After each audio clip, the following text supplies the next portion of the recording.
SP साहब, हम ठाकुर भानु प्रताप सिंह बोल रहे हैं। नाम तो सुना होगा। नमस्कार, मैं हूं कार्तिकेय दिवाकर और आप देख रहे हैं देखता इंडिया। और आज जो हमारे पॉडकास्ट के मेहमान हैं, उन्हें तो परिचय की मोहताज है ही नहीं, साथ ही वो इतना बड़ा चेहरा बन चुके हैं आज स्टूडेंट पॉलिटिक्स के कि पूरे देश में उनकी चर्चा है। मैं बात कर रहा हूं दिल्ली विश्वविद्यालय छात्र संघ के नवनिर्वाचित उपाध्यक्ष भानु प्रताप सिंह की। भानु प्रताप जी, आपका बहुत बहुत स्वागत है हमारे इस खास कार्यक्रम में। बहुत बहुत धन्यवाद। सबसे पहले तो मेरा सवाल यही है, बड़ा बेसिक सवाल है भानु भाई, कि आप वीपी बन गए हो अब, तो वीपी का काम क्या रहता है डूसू में? देखिए, जो डूसू बियर्स हैं, वो सबसे पहले जो प्रायोरिटी होनी चाहिए वो यही होनी चाहिए, जो भी स्टूडेंट्स हैं किसी भी आइडियोलॉजी के, वो उनके पास आ रहे हैं तो उनकी सॉल्यूशन है, जो भी उनकी प्रॉब्लम्स हैं उनका सॉल्यूशन कैसे होगा, उसके लिए किसी भी एक्शन तक जाना पड़े, वो जो समस्या है वो समाधान कैसे होगा। तो इस बार का जो चुनाव था, लोग कह रहे हैं कि इस बार थोड़ा हल्का रहा चुनाव पिछली बार से। आपको भी ऐसा लगता है? देखिए, मुझे ऐसा नहीं, बिल्कुल नहीं लगता है। मैं विद्यार्थी परिषद का कार्य करता हूँ और लगभग चारों जो डूसू बियर्स हैं उनमें सबसे ज़्यादा वोट लेकर आया हूँ। 25,000 वोट जैसे मुझे दिल्ली विश्वविद्यालय छात्रों ने दिए, तो चुनाव तो बहुत हाई रहा है इस बार। सबसे ज़्यादा तो मुझे लगता है कि आपका नाम पूरे कैंपस में चल रहा था, जो मैंने देखा। देखिए, एक चुनाव एक प्यार है, एक इमोशंस है। छात्रों ने देखा था कि किस प्रकार से मैं यूनिवर्सिटी में मेहनत कर रहा था, तो सभी छात्रों ने उसे मुझे प्यार को वापस दिया है। भानु भाई, आपकी पिछली बार भी बड़ी मजबूत दावेदारी थी, तो आप ये बताइए, पिछली बार में भी और इस बार में भी कोई ऐसा मेमोरेबल मोमेंट था आपके लिए जो आपको ज़िंदगी में हमेशा याद रहेगा और ज़िंदगी एकदम पलट के रख दी हो?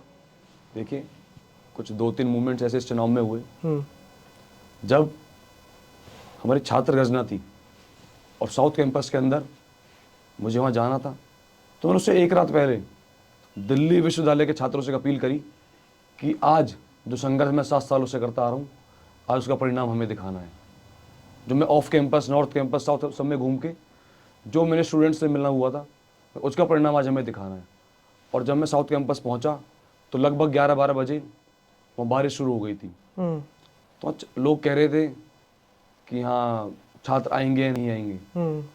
पर जब मैंने पीछे मुड़कर देखा और जब मुझे लगा मैं अकेला हूँ, तो कार्तिकेय भाई, उस समय दिल्ली विश्वविद्यालय के कम से कम 5,000 छात्र वहाँ मौजूद थे, जिन्होंने बारिश की परवाह करी और उन्होंने वो आंदोलन, वो प्रदर्शन इतना मजबूत बनाया कि दिल्ली विश्वविद्यालय प्रशासन हिल गया। सबके कपड़े भी गीले हो रहे थे, मैंने रील भी देखी थी उस टाइम पे। किसी ने किसी चीज़ की परवाह नहीं करी, सब ने मेरे साथ रहकर मुझे मजबूत करने का काम किया।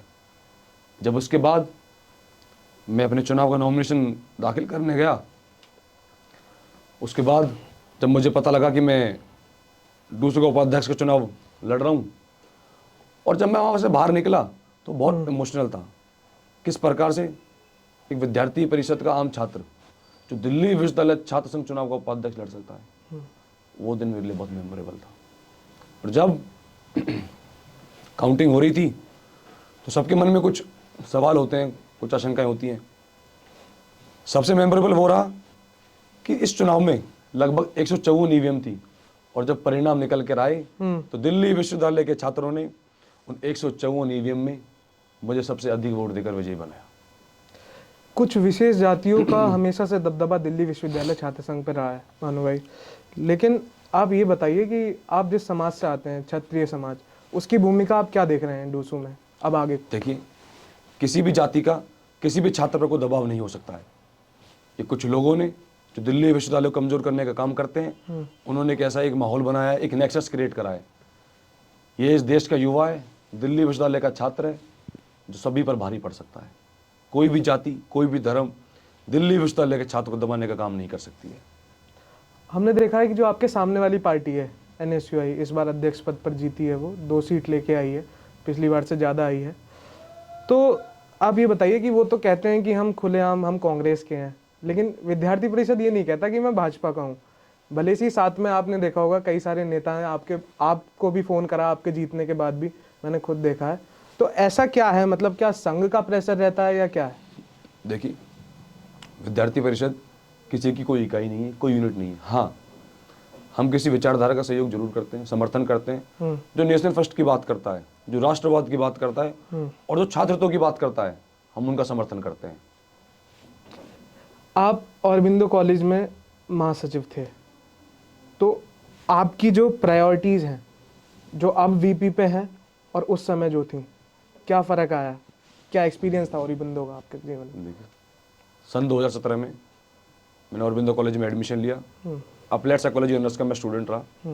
जब मैंने वहाँ एडमिशन लिया तो उसके बाद मैंने देखा कि वहाँ जो आम छात्र थे वो किस प्रकार की समस्याएं वहाँ झेल रहे थे, चाहे नॉन टीचिंग की हो, स्मूथ कैलेंडर की हो, प्रशासन की हो। तो उनके लिए उस चुनाव लड़ना वो जरूर समझा। और जब मैं चुनाव लड़कर जीत कर आया और साल भर उस कार्यकाल में रहा और अपनी सारी जो संभव प्रयास थे हमने करे, उसके बाद देखने को मिला दिल्ली विश्वविद्यालय का प्रत्येक छात्र जो देश के अलग अलग कोने से आता है वो किस प्रकार से जूझ रहा है। तो तभी से एक मन बनाया कि हाँ, दिल्ली विश्वविद्यालय में सभी छात्रों के लिए कुछ करके जाना है। पर्सनल सवाल भानु भाई, आपका डेली रूटीन क्या रहता है सुबह से शाम तक?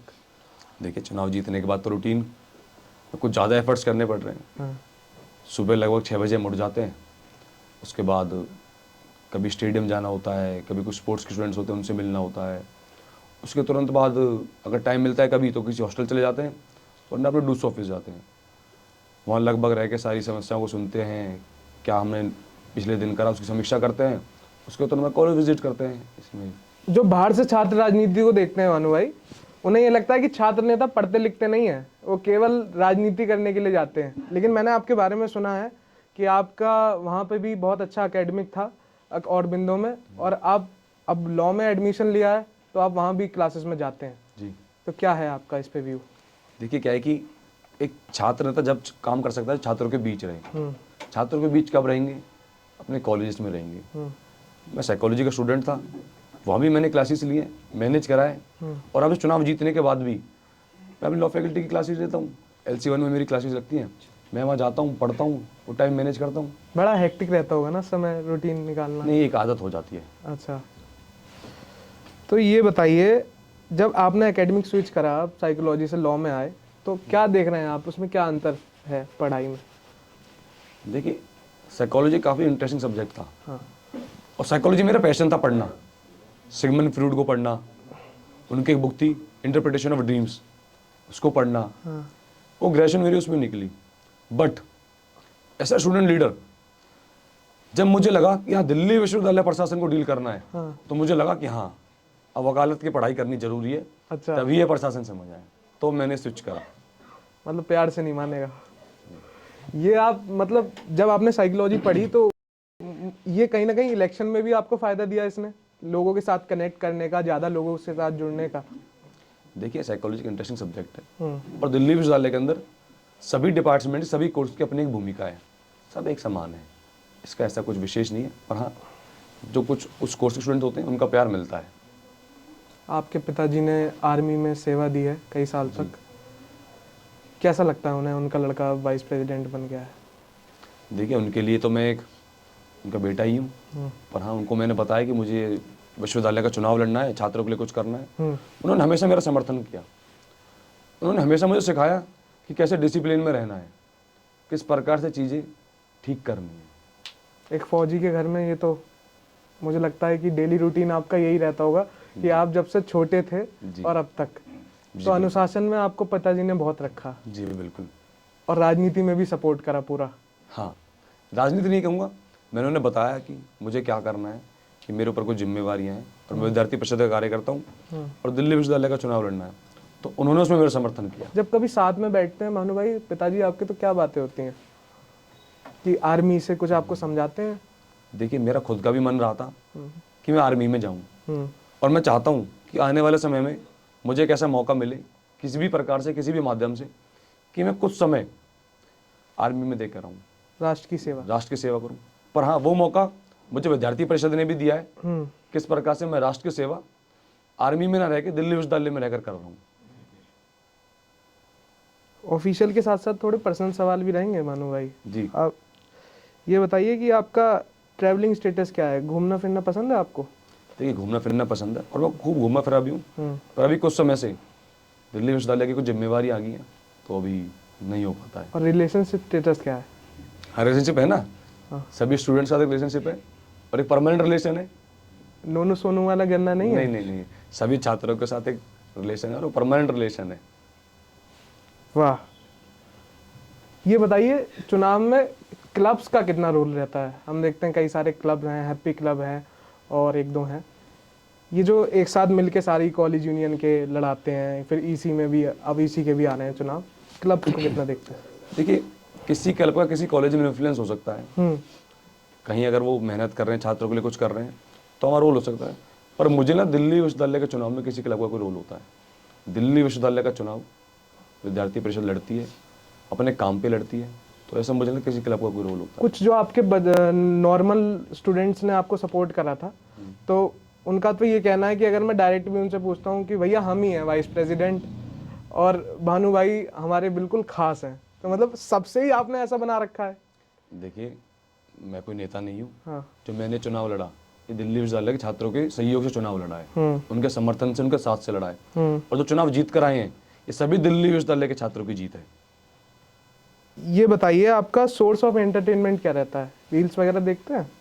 देखिए, रील्स वगैरह देखने का टाइम तो नहीं मिलता है, बट हाँ कभी टाइम मिलता है तो ऐसे ही कैंपस में निकल जाता हूँ स्टूडेंट से मिलने। कुछ स्पोर्ट्स हैं कैंपस में, जहाँ जाके खड़े होते हैं, बातचीत करते हैं। तो जीवन में तो यही है। इस चुनाव में हमने एक चीज और देखी भानु भाई, कि टीम अप फेल होते हुए दिखाई दिए। कई जगह पे हमने देखा कि 4-5-2-1 इस तरीके की पर्ची हमने देखी, तो आप इस पे क्या कहेंगे? देखिए, दिल्ली विश्वविद्यालय का छात्र बहुत समझदार है, उन्हें पता है कि उन्हें किसका नेतृत्व करना है, किसका नहीं करना है। और एनएसयूआई ने या किसी भी पार्टी ने ऐसा कुछ करने का सोचा है, तो इस चुनाव में वो बिल्कुल फेल हुआ है। सबसे ज्यादा मार्जिन आपका रहा जी इस बार, तो ऐसे लोगों के लिए आप कुछ कहना चाहेंगे? देखिए, उनके लिए सिर्फ एक सलाह है कि वो दिल्ली विश्वविद्यालय से अपने घर वापस चले जाएं। यहाँ उन मनी पावर का, उन मसल पावर का कोई काम नहीं बचा है। जो आपका नंबर था 3, तो जो 3 मूल अंक है भानु भाई, वो 2025 के लिए बहुत अच्छा बताया गया है उसको। तो क्या देख रहे हैं कि 2025 आपके लिए बहुत अच्छा जाएगा? एस्ट्रोलॉजी वगैरह में विश्वास रखते हैं? देखिए, मैं चाहता हूँ 2025 बहुत अच्छा जाए। हाँ। 2025 के अंदर मैं दिल्ली विश्वविद्यालय में छात्रों के लिए कुछ ऐसा करूँ जो यादगार बने। एक लास्ट में भानु भाई रैपिड फायर खेलेंगे आपके साथ, ठीक है? तो सबसे पहले आपको बताना है फेवरेट सिंगर क्या है, कौन है आपका? देखिए, ऐसा कोई विशेष तो नहीं है कोई फेवरेट सिंगर, बट हाँ गाने वाने सुनते हैं? खाना कभी ऐसा टाइम मिलता नहीं है। अच्छा, खाने में क्या पसंद है आपको? खाने में मक्की की रोटी, सरसों का साग। वाह। ये बताइए, बेहतर नेता कौन है, ओवैसी या राहुल गांधी? दोनों में से कोई बेहतर नहीं है। अच्छा, फेवरेट स्पोर्ट क्या है आपका? मैंने कई बार बैडमिंटन खेला, तो अब मैं बैडमिंटन आज भी स्टेडियम जाता हूँ, तो जब समय मिलता है तो मैं खेलता हूँ। महान योद्धा कौन थे, पृथ्वीराज चौहान या महाराणा प्रताप? देखिए, दोनों ने ही इस भारत देश के लिए बहुत कुछ किया है और दोनों ही महान है। हम किसी की तुलना ऐसे नहीं कर सकते हैं। बहुत बढ़िया। सूर्यवंशम मूवी देखी आपने? जी, कई बार देखिए। तो आपको क्या लगता है कि वो भानु प्रताप पहले से ही आपकी पब्लिसिटी रही है हुई? देखिए, उन भानु प्रताप की तो पता नहीं, हाँ। पर हाँ इस भानु प्रताप को दिल्ली विश्वविद्यालय के छात्रों ने बहुत प्यार दिया है। बढ़िया। तो ये बताइए, आपका कोई फेवरेट नेता है, नेता, राजनेता? हाँ, मैं श्री नरेंद्र मोदी जी हैं, श्री योगी आदित्यनाथ जी हैं। अच्छा, लेकिन हमने ये चीज़ देखी है भानु भाई, और अब भी देख रहा हूँ मैं, कि भानु प्रताप सिंह का नाम तो बहुत है हर जगह, लेकिन आप खुद पब्लिसिटी से बचते हैं। ऐसा क्यों? ये क्या साइकोलॉजी में आप पढ़े हैं या आपका स्वभाव ऐसा है? नहीं, देखो, पब्लिसिटी करने की कोई ज़रूरत नहीं है। हम्म। मैं दिल्ली विश्वविद्यालय का एक छात्र हूँ, कोई देश का कोई सेलिब्रिटी नहीं हूँ जो मुझे पब्लिसिटी करनी पड़े। मैं सिर्फ ये चाहता हूँ मैं छात्रों के साथ रहूँ और छात्रों के हितों की बात है उससे उठाता रहूँ। वाह, बहुत अच्छी बातचीत रही। एक बार आप कैमरे में देख के बोल दीजिए, देखता इंडिया को सब्सक्राइब करें। मैं सभी दर्शकों से आग्रह करता हूँ कि देखता इंडिया को बहुत प्यार दें, सब्सक्राइब करें, लाइक करें। धन्यवाद। और पार्ट 2 जल्द आएगा। धन्यवाद भानु भाई समय देने के लिए। ठीक है।